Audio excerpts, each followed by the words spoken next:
What's up, everyone? Paul here from the Hoops Crew, and it is Nuff of the Week time.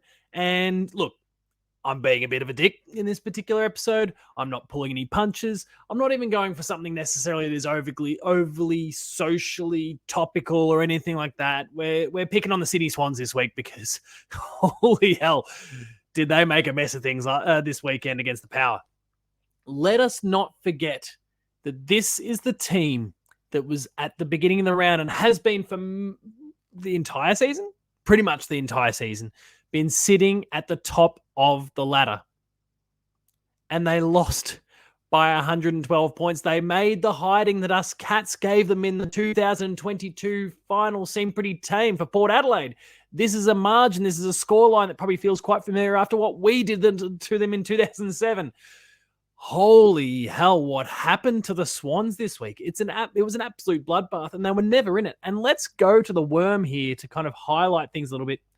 The Swans did not kick a goal. They did not score until the 21st minute mark of the second term. And at that point, they'd oh my God, it was like 70, 77 or something to nothing. Like, it was absurd what we saw at that particular point of the game.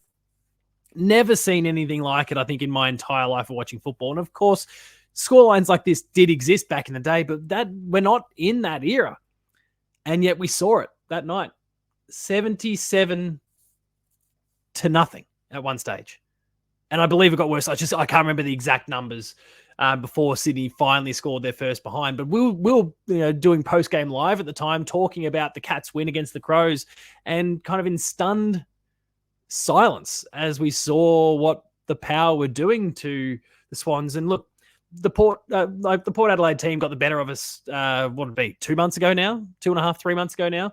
But I don't necessarily rate them overly highly. But geez, did they light it up that night, and they made the Swans look second rate.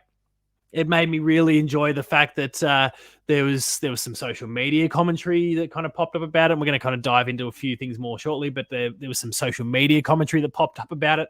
This was a debate back in May. In May, people were talking, like Lee Matthews, highly respected individuals in this industry, were talking about comparing the Sydney Swans' dominance up to that point in the season with Essendon's of 2000. Now, we know what Essendon did in that year. They won the premiership. They lost one game for the year. Very comparable. And I will stress that things didn't work out necessarily overly well for us. Very comparable to Geelong of 2008, where we obviously lost the grand final. That was a bit of a shame. But it was just dominance from the Cats all season. I will say, and in the interest of being completely unbiased here, in that season of dominance from the Cats that ultimately resulted in the grand final loss, we lost one other game. And it was to the Pies by the tune of about 100 points as well. That was a blemish. It was a laughable blemish. But what we're seeing right now is the slide, a significant slide from one of the grand final fancies. People are jumping off the Swans in droves at the moment. And certainly that's been amplified off the back of this particular game. It's a strange old state that the Swans are in right now. I do not quite understand what we are seeing from them right now. Look, if you're a Swans fan and you're watching, and sorry that I've been kind of dunking on you for the last few minutes, I'd be really interested to know what you think right now, because it's been a very, very strange few weeks, and people are not missing when they come for you right now. And that goes back, stems to stuff like this, for example,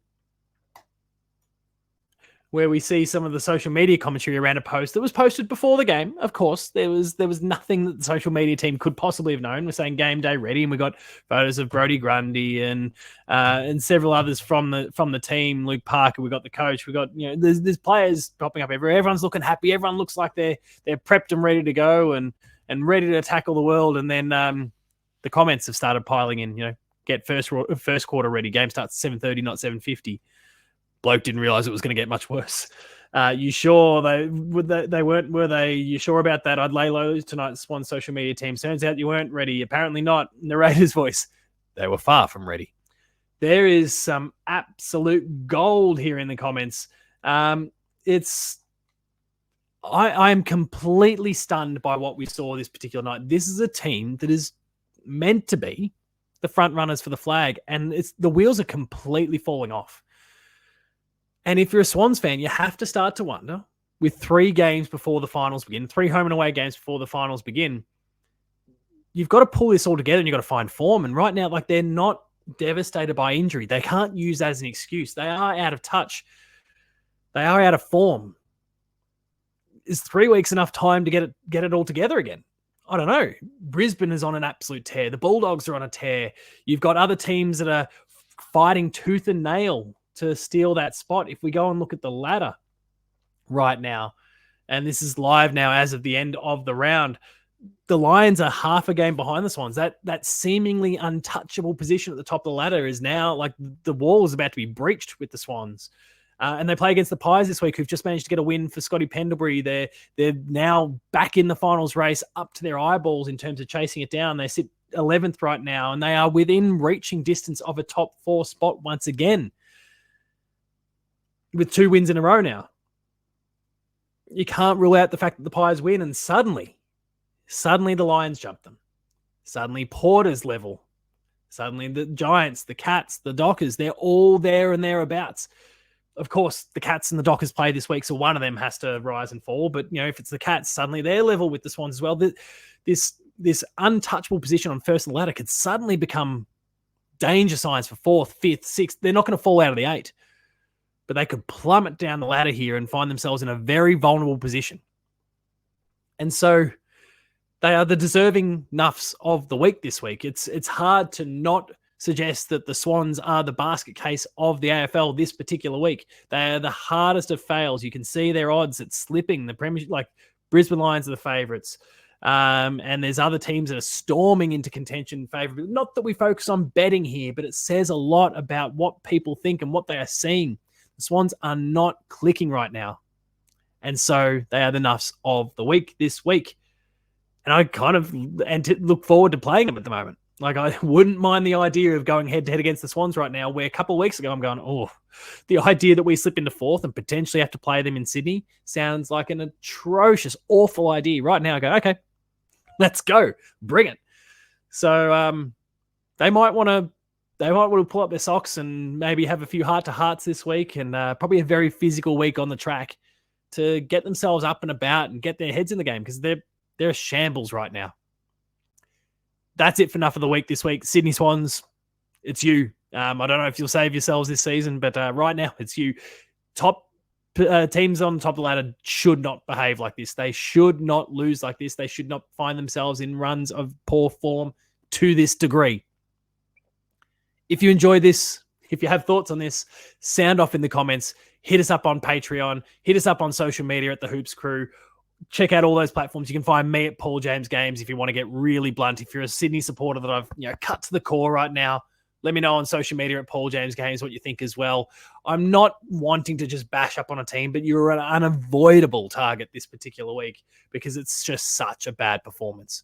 And it's not befitting it's not befitting a team that wins the premiership. That said, we talk about the top 8, the top 12 that are still technically in contention.